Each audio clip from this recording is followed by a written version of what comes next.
Hello, everyone. Good afternoon, and welcome to this webinar of the Research Network on Energy Force Transitions. And today we're going to present the following study. The name is The Coal Phase Out and the Labor Market Transition Pathways, the Case of Poland.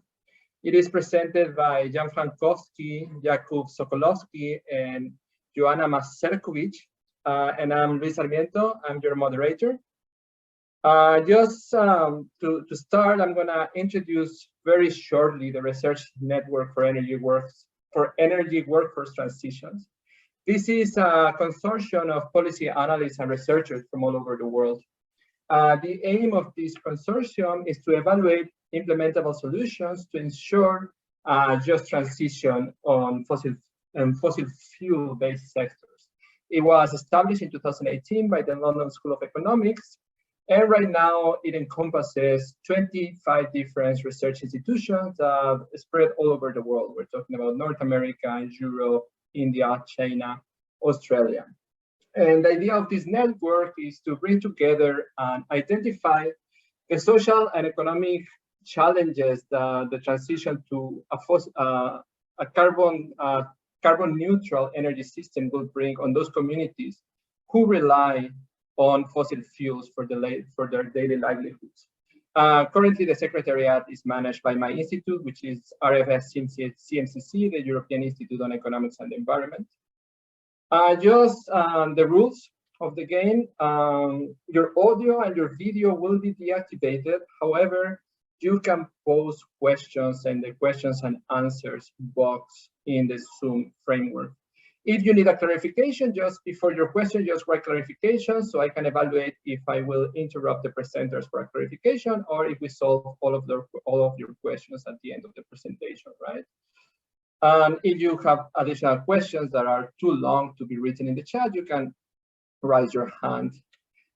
Just as a quick advertisement, the next webinar of the CMCC is on the 27th of July and is about the convection permitting climate modeling at CMCC, an overview and main challenges. And this is presented by Mario Rafa and Mariana Adinolfi, and the moderator will be Monia Santini, all of them from the CMCC Foundation. And finally, just for you to be aware, this webinar is being recorded and it will be uploaded to the CMCC channel and to the website of the European Institute of Economics and the Environment. And you can also look at all of the other webinars that are presented in this webinar series in the website of the Research Network. Well, thank you very much. I will leave the floor to Jan, Jakub, and Joanna to learn a little bit about the Polish labor market and the coal exit in Poland. Thank you very much. Thank you, Luis. I'm really glad that we can today present our study on coal phase out and the labor market transition in Poland. We will focus today on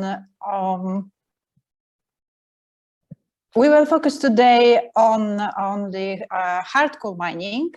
And we will present the result of our study, first describe the past coal mining transformation in the context of the labor market trends. Then we will focus on the structure of employment in hard coal mining and possible decarbonization pathways in Poland. And in the third step, we'll present the labor market solutions and policy solutions aimed at facilitating the second, the coal phase out process. But before we move on to the labor market, let's start with a quick look at the Polish energy mix. So in Poland, the energy mix is quite unique in Europe because it is based on the domestic solid energy sources such hard coal and lignite. So coal has always been an important energy source in Poland. And despite a downward trend, the share of coal in electricity production is still about 70%. And at the same time, the share of renewable energy sources is growing last years, up to 15% in 2020. And also gas is increasingly important in the energy mix and already constitutes 10% in the electricity production in Poland. So the changes in the Polish energy sector are beginning to intensify, and the shift away from coal now is in progress. In 2020 and September, both the government and the trade unions admitted that Poland enters the stage of coal phase out.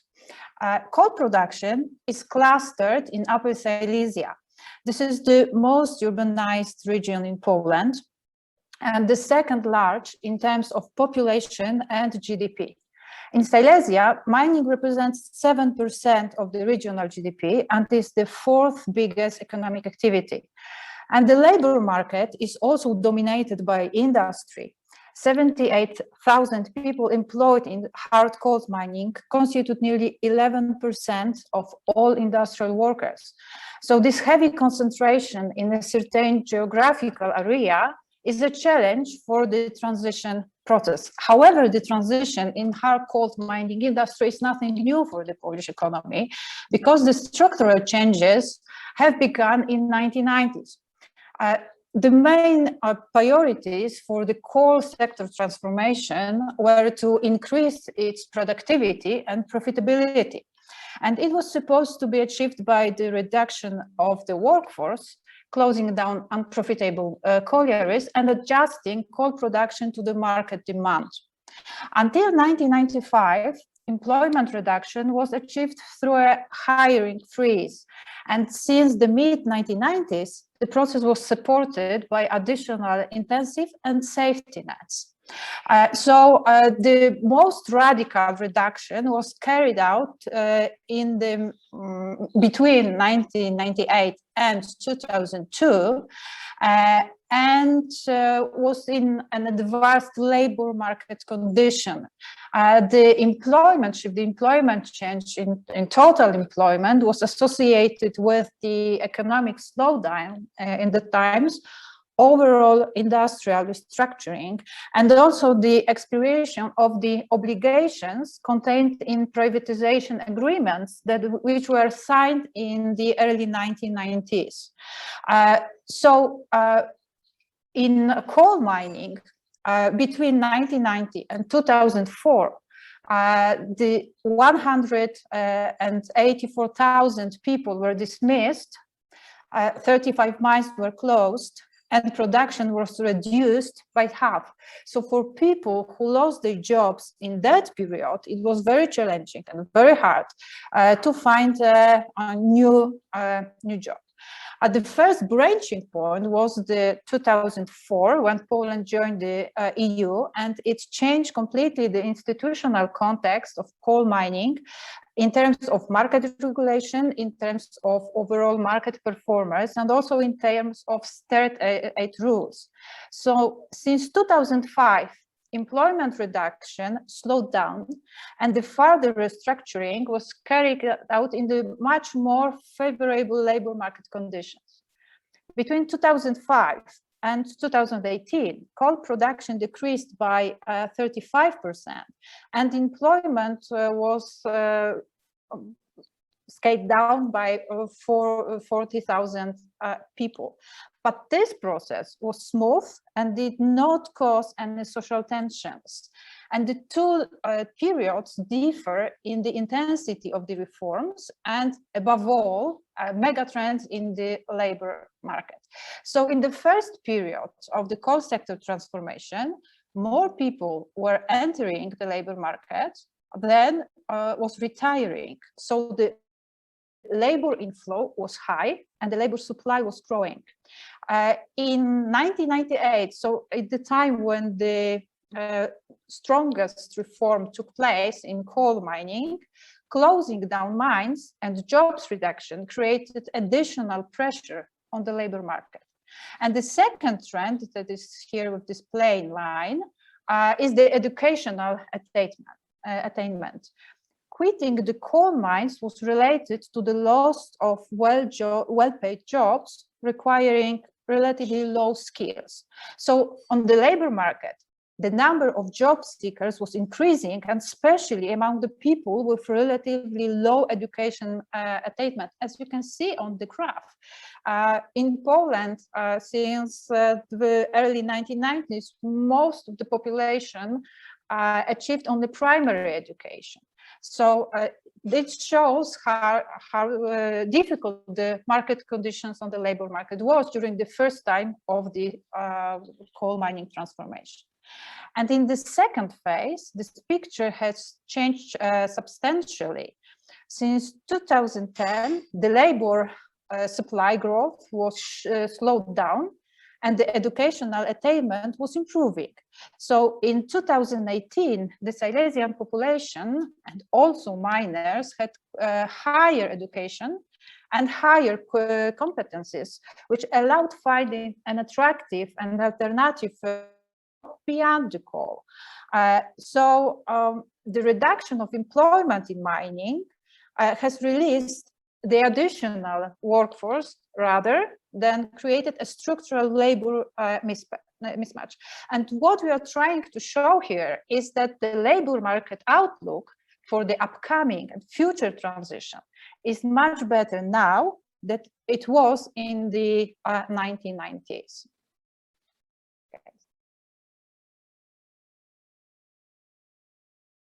So.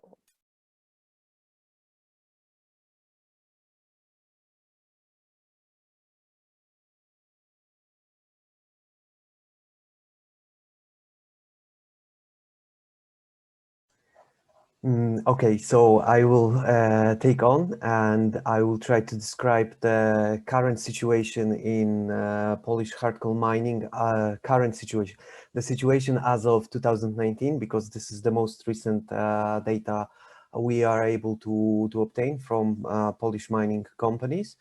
So in 2019, we have had 83,000 people working in hard coal mining in Poland. Why is it important? Why Poland is important for the transformation of hard coal mining in the EU? Because this 83,000 people are 3/4 of all the workers of the hard coal mining industry in the EU. So Poland constitutes the majority of labor force in the hard coal mining industry in European Union. So this is one reason that we should take a closer look at Polish mining sector. What is the characterization of the Polish hard coal mining as of 2019? So first of all, the mining is concentrated geographically, as Joanna have told you. Second of all, the average age of the underground workers is changing, and it has decreased over time and reached 39 years. So what does it mean for the transformation of hard coal mining? It means that high share of miners is going to are going to reach retirement age soon. What else is very specific of Polish hard coal mining? The fact that majority of the labor force are underground workers. So we have a lot of miners, more than almost 80% of people working in hard coal mining are underground workers.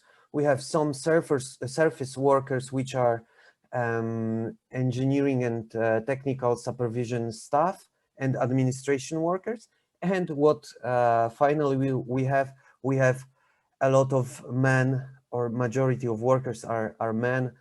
Women are usually working in administration and will also reach retirement age soon. Why am I talking about retirement age? You will see at the end that the retirement age or natural outflows to retirement are one of the key policy ideas to phase out coal in Poland.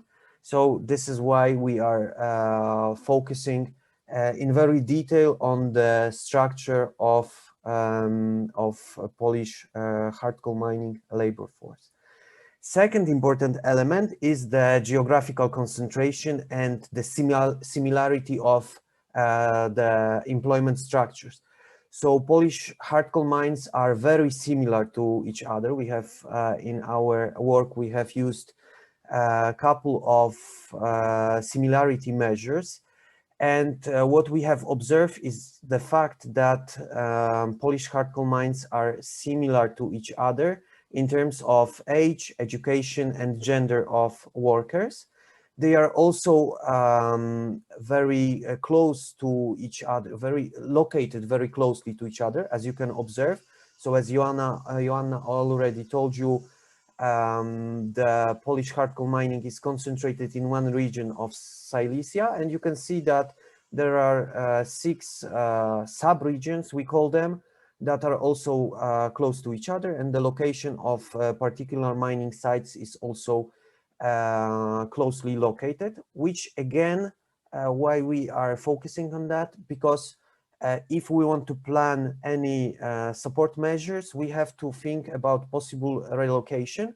And of course, the further the distance between mining sites, the more difficult it's going to be to relocate the workers. As we can see, the mines are similar, so it's not, we can think about planning transition policies on sectoral level. So we do not, we can use a one-fits-all approach to transition policies, and we can think about, let's say,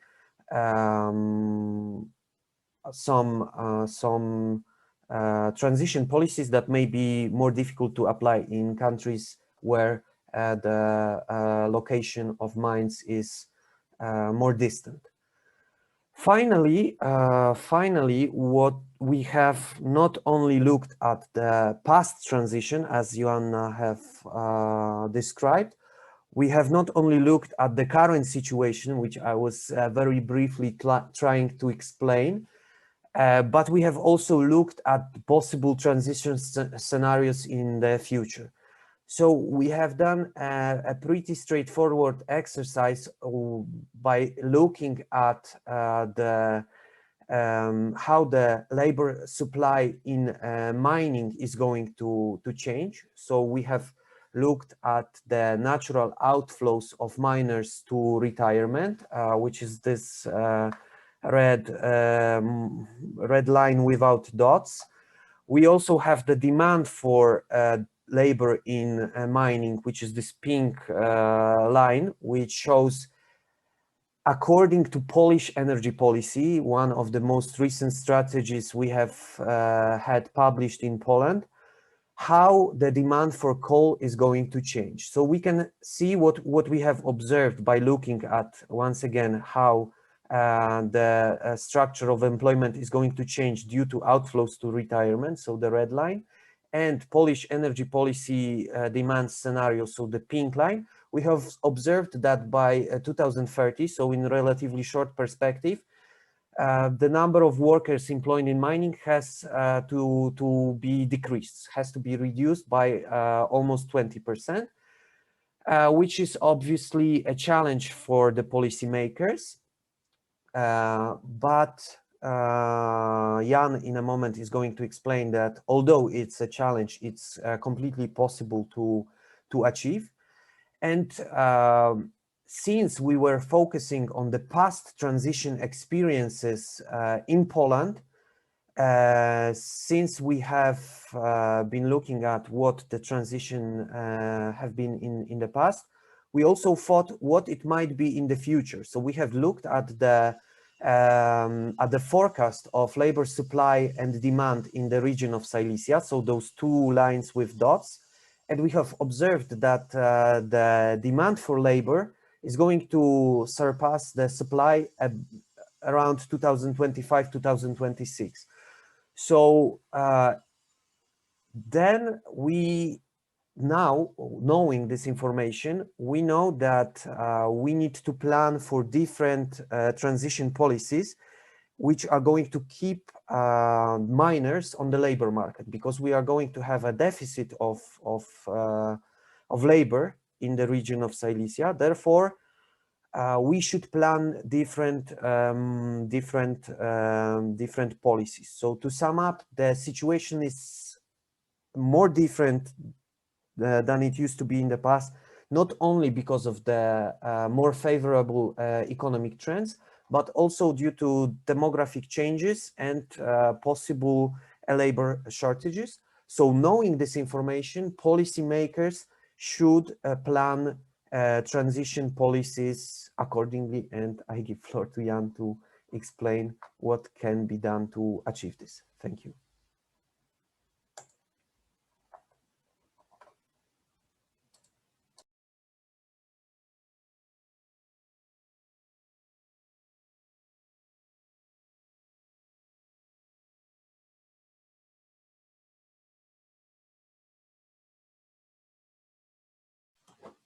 Okay, I hope that everything is fine. So yes, so our main policy messages: the sooner we provide efficient labor market instruments, the smoother the transition, the easier the transition will be. So what we did in terms of thinking about the policy solutions. So we mapped the different instruments and consulted their efficiency with local labor market offices. These people from these institutions have got very broad experience in terms of observing different transition phases. And what we discovered, that we've got very many safety nets, sectoral safety nets, and I think it is specific for the hard coal mining sector in Poland, and it's because of the trade union activity in Poland. So in Poland, we've got such instruments like so-called miners' leave. So it's the 80% of the salary during the last 4 years of work to retirement.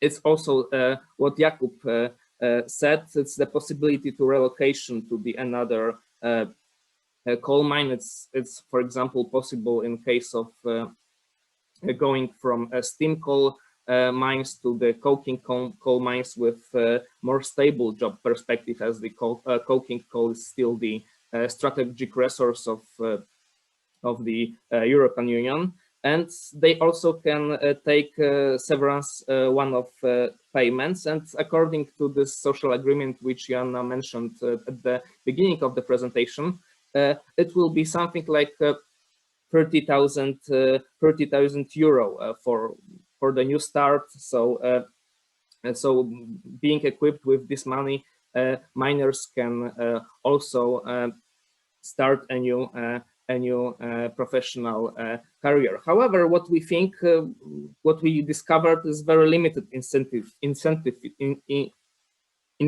to foster this transition from mining sector to another, using more efficient active labor market instruments like training, for example.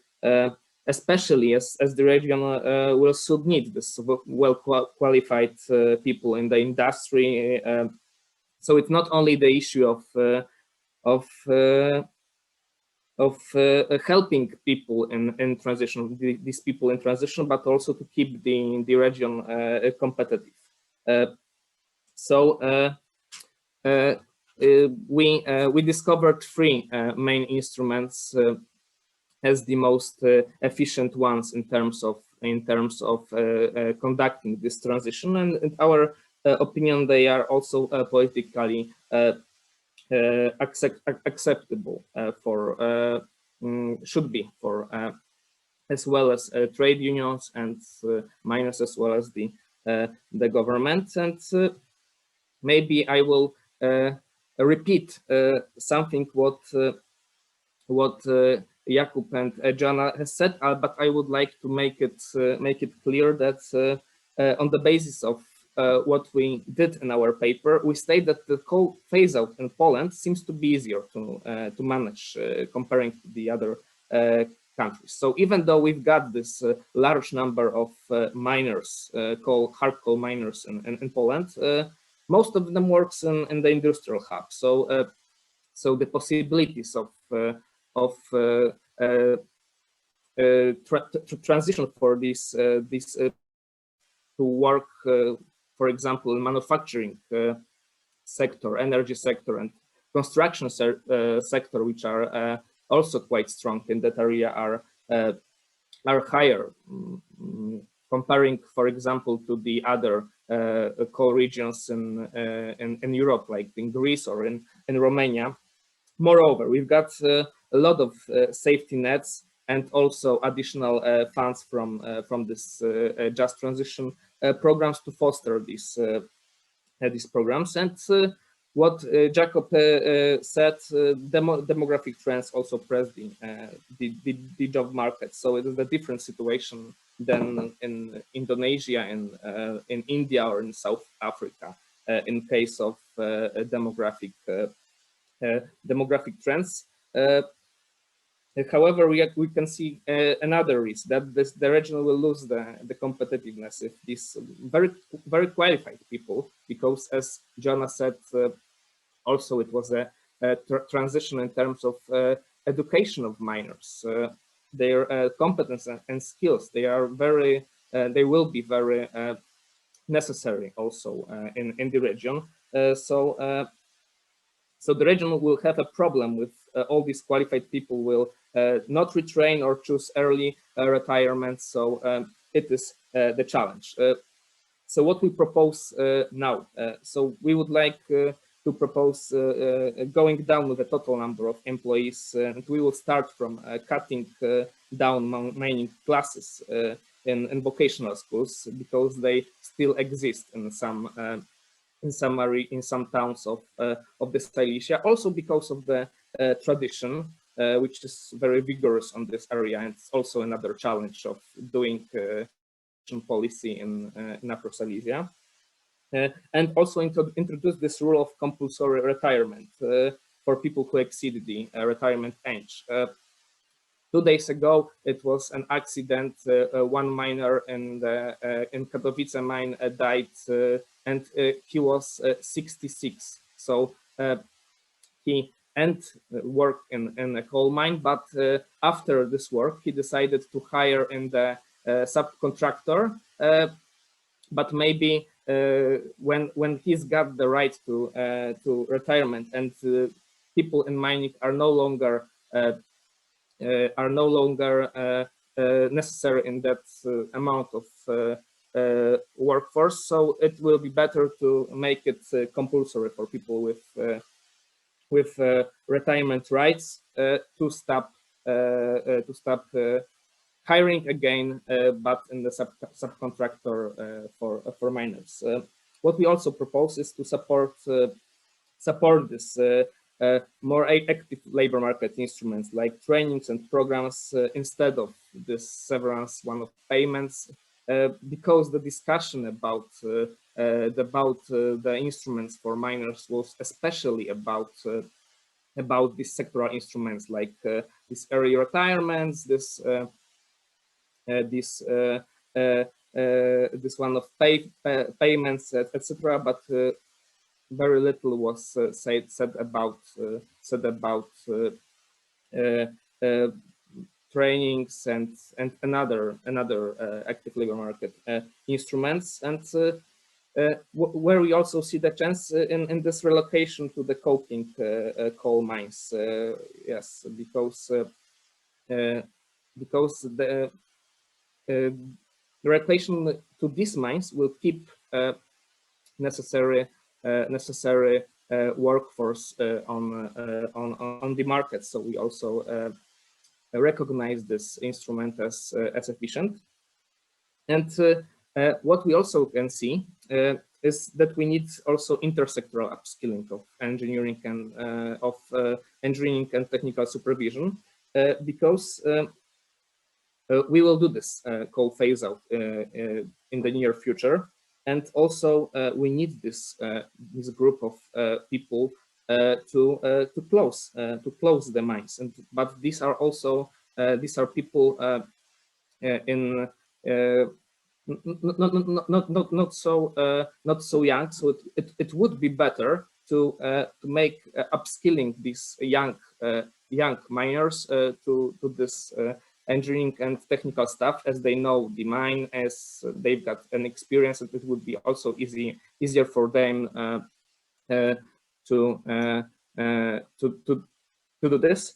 So it's also our third recommendation. So going to the end of our presentation, we see a lot of limitation of this study, and the main one is that we focus directly on coal mining sector and their employees. So according to this a great comment published also in Nature about the future of coal and carbon constraints climate, we should also recognize the impact of energy-intensive industries and consumers, as well as regional economic futures. So going beyond only coal mining, but also to investigate this mining-related sectors, energy-intensive industries, and household itself.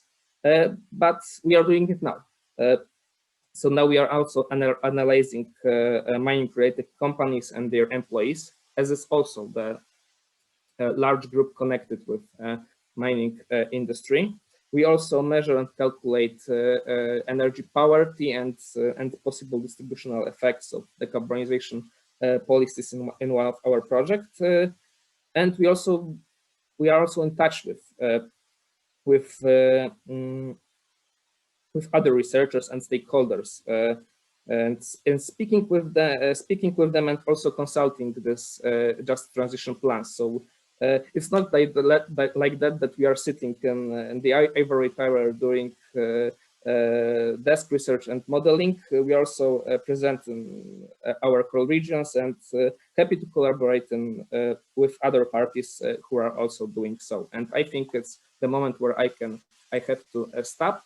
And let's go to the discussion. I will give back the voice to Luis. Thanks. Hello. So perfect. I think we have almost half an hour for discussion, which is awesome. We have some interesting questions. Also, I think Jakub, Joanna, if you want to turn on your webcam. So very interesting. I read your paper. I think it was a very interesting paper in terms of that Poland already experienced kind of a structural change in the coal industry, and a big structural change, and analyzing the past and trying to project the future. I think it was a very well written and interesting paper. So just to start, I'm going to start with a question of myself, and then I'm going to pass to the public. One thing that I was thinking about, you use this projection on the labor market, the behavior on the labor market for the future, to see the difference between the demand and the supply for labor in the regions where mining is going to phase out eventually. My question is, this forecast of the labor market, do they take into consideration migration to Poland? For example, right now you have a large wave of migration from the Ukraine, where the Ukraine is also a big producer of coal. I don't know if coal miners are coming to Poland, but also you have kind of this ticking bomb in Belarus that could happen. And this comes from a half Colombian, because we have this problem. Well, it's not a problem, but we have this in Colombia and Venezuela. We have a huge influx of migrants from Venezuela, and then the whole labor market dynamics suffer a huge shocks, and we have a huge supply of labor. What is your intuition on how migration will change the results of your study, and how important it is for the future of the coal areas in Poland? That's my question. To whoever wants to answer. I will try to answer.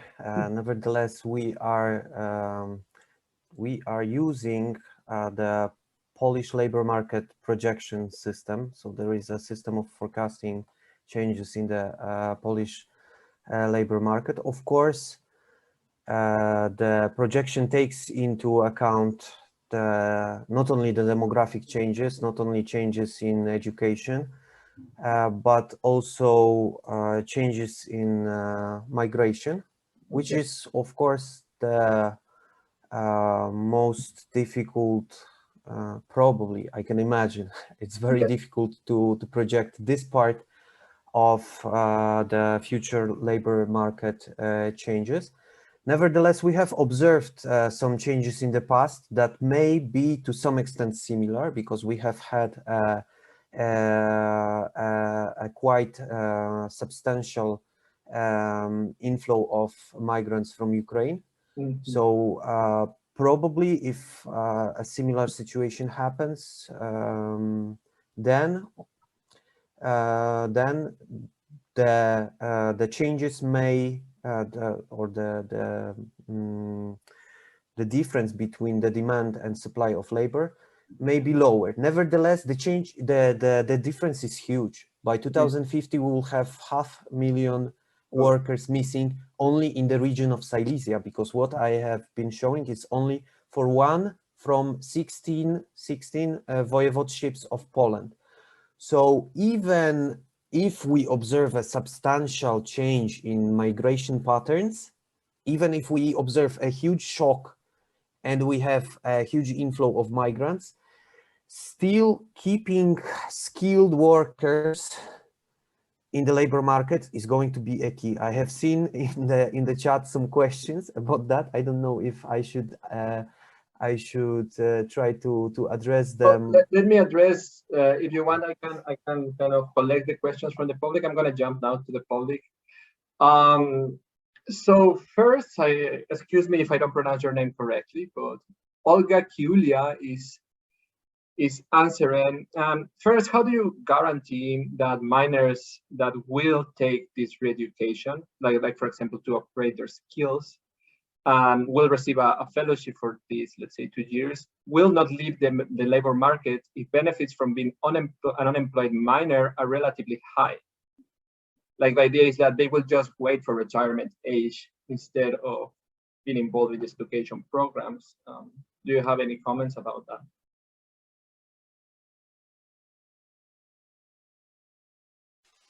Okay, so maybe I will try to address this question. So how to guarantee that minors will take education to upgrade or change skills? Okay, I think the motivation for them is also the lower retirement in the future. It is something which is very important for the minors, and I think it's the biggest barrier in doing the transition, that the rules of the retirement age in mining are very complicated, and also they are quite good in term when you accept the risk. Maybe I will said that, and I think it will be also the motivation that the new kind of work is also safer, and the differences between the gap in salary between mining sector and the other sector, like manufacturing and construction sector, are not, the gap is not as high as it was before. So and it is a hard work. So a lot of people can also decide it or being encouraged to do so with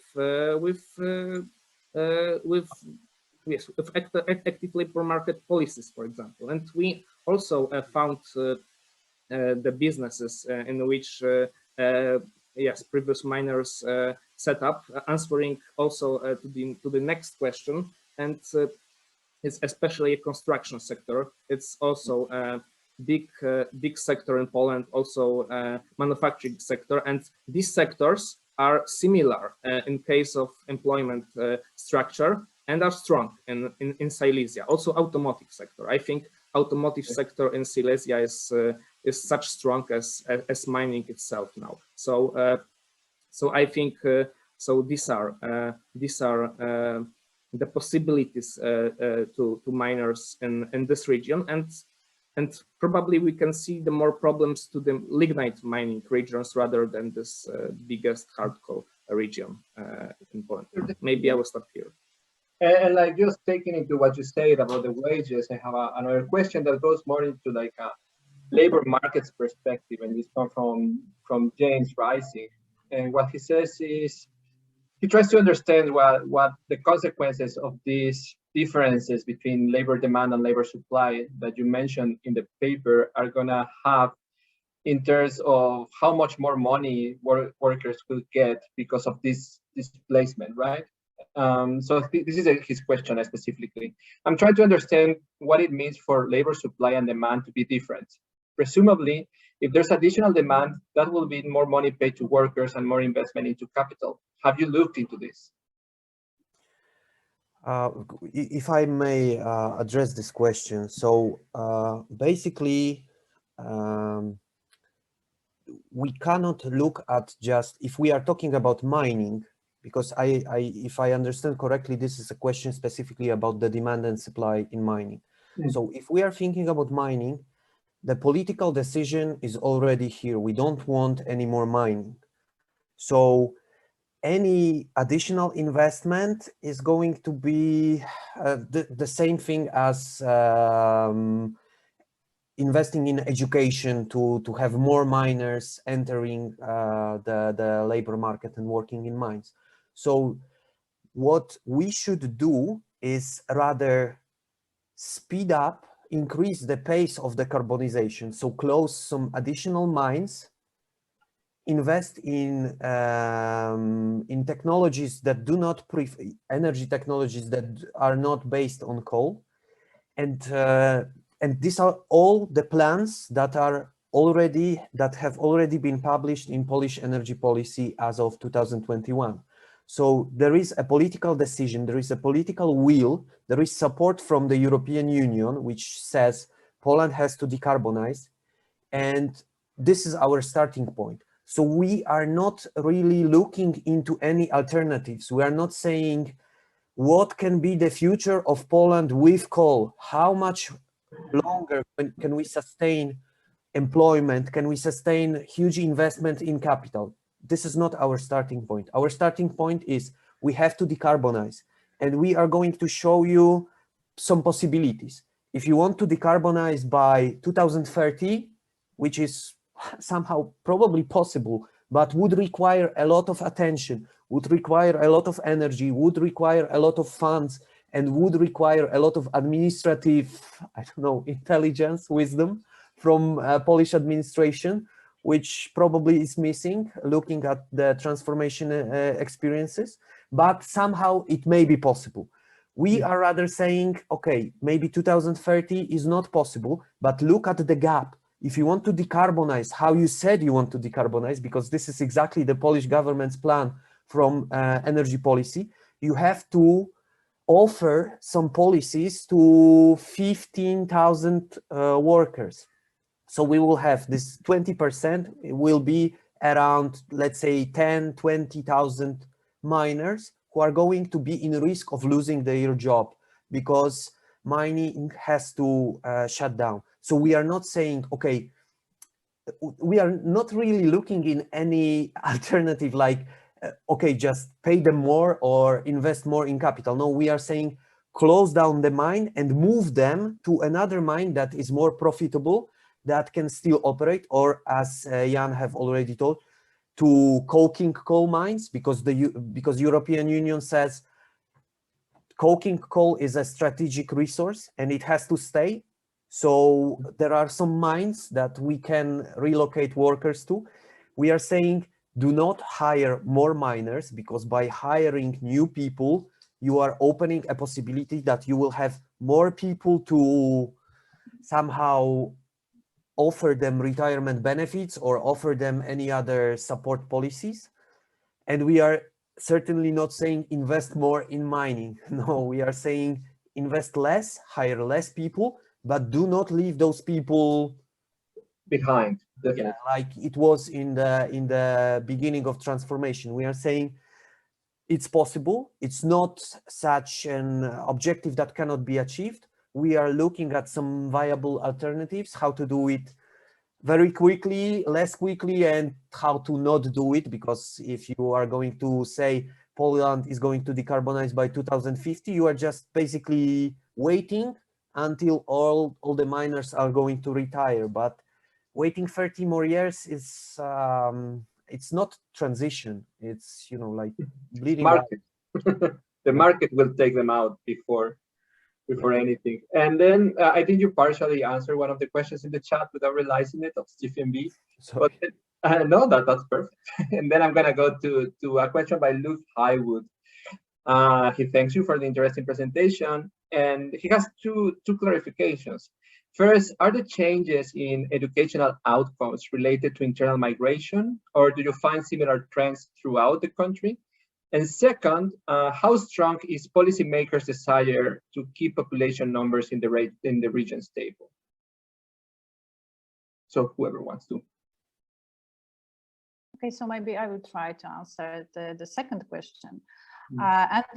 Also just join them with the first question that Olga put, because it was about decreasing the retirement age for miners in Poland in terms of the coal phase out policy and its costs.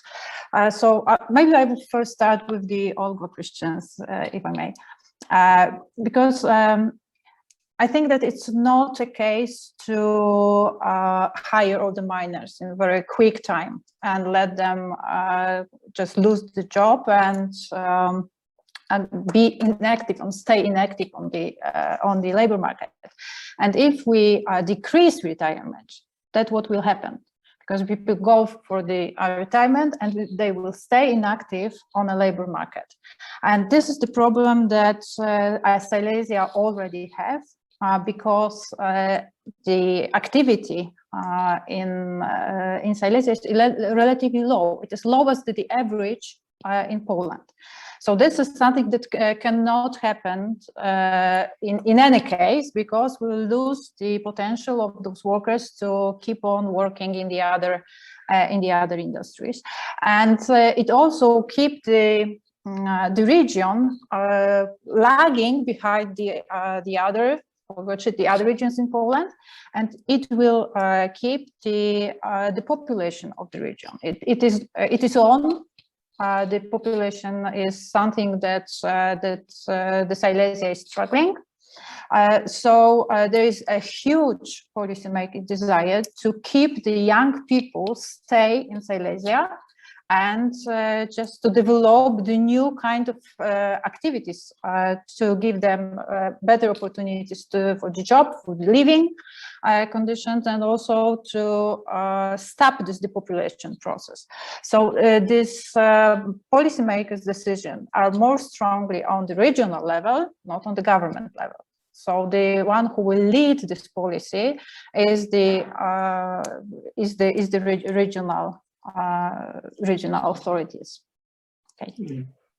Maybe. And about this question that he made about education, like this trend in which the average education level is increasing in the Silesia region, is this a phenomenon because people are moving in or out of Silesia, or is this an average trend in Poland? No, I guess an average this is Poland. Yes, right? this is the average trend in Poland, and this is something that happens in Silesia and in the whole Poland, the same proportion. Okay, I think one of the last questions, this is by Elijah Batas. He says greetings for Serbia. Well, he's answering, what can other countries learn in terms of how Poland is making its transition away from coal mines? And I think Ilya is quite interested in the part of how other Eastern European countries can learn from Poland, what Poland is doing. What are your ideas in that regard?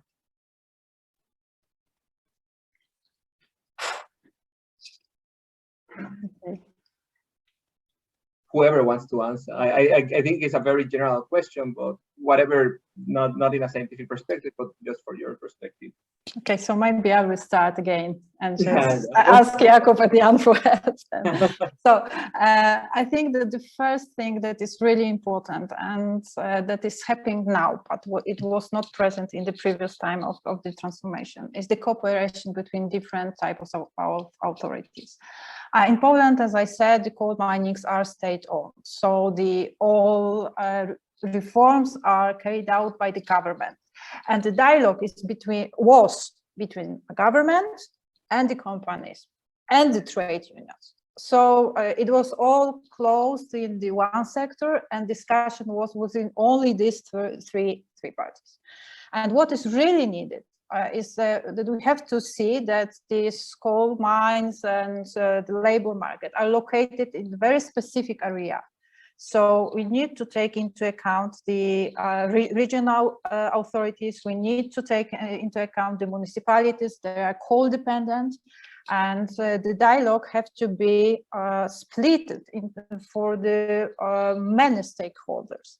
And what is really important that in this dialogue, we have to also think about people who are not related with the coal industry, but live in this region, because the externalities of the coal production is really high, and all these changes will affect not only the miners and the mine-related industries, but also this whole society living in this area. So this is the first lesson, just to take into account the broad scope of the stakeholders.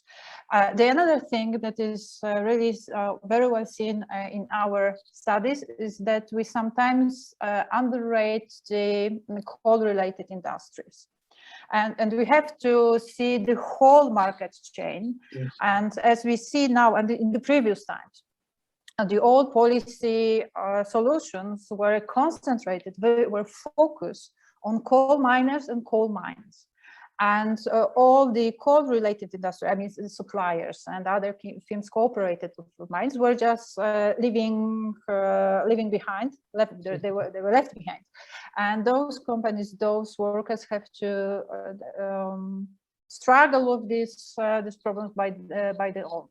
And this is some kind changing now, because the discussion in Poland also is taking into account the whole, or trying to take into account the whole supply chain, and think what is going to happen if we just broke it, and how we can help to diversify the whole energy, the whole economic structure in the region. So these are 2 points from my side. No, I think it was very complete.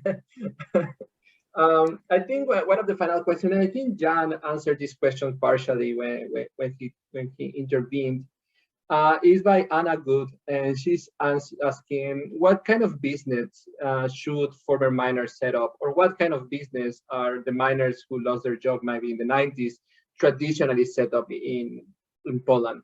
I don't know if you guys have an idea of that, because this will be kind of helpful for other countries that are exiting coal, including Germany, in Romania, etc. Okay, so maybe I will also tell something more about it.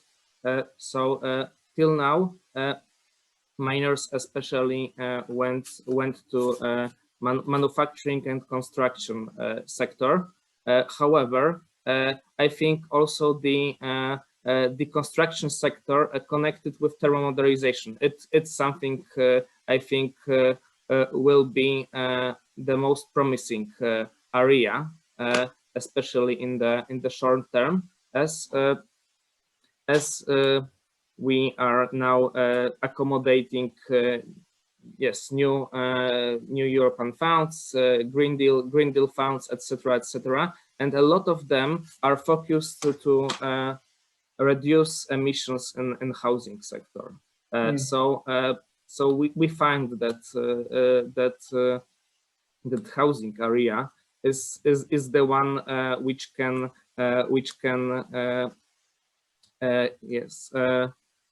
take a lot of jobs from mining.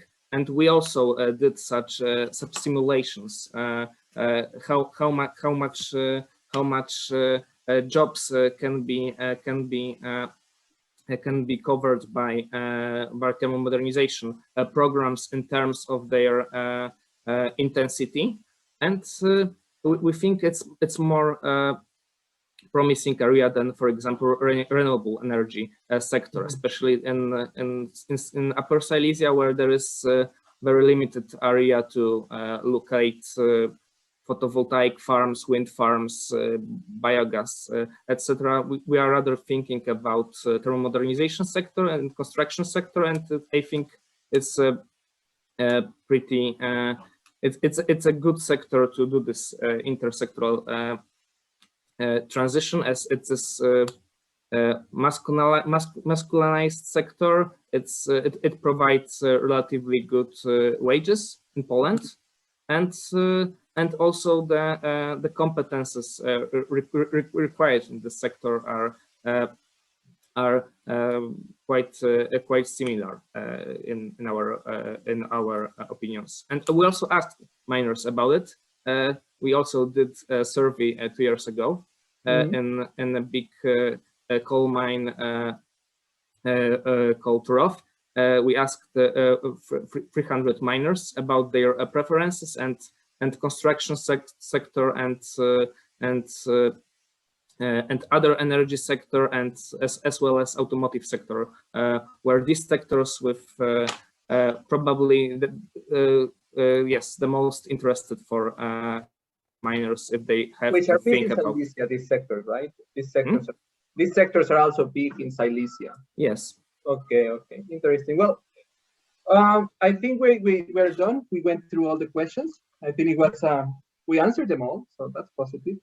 I want to thank you, Jan, Jakub, Joanna. It was a very interesting presentation and a very interesting paper. Everyone in the public who wants to read it is, as they say, it's a working paper.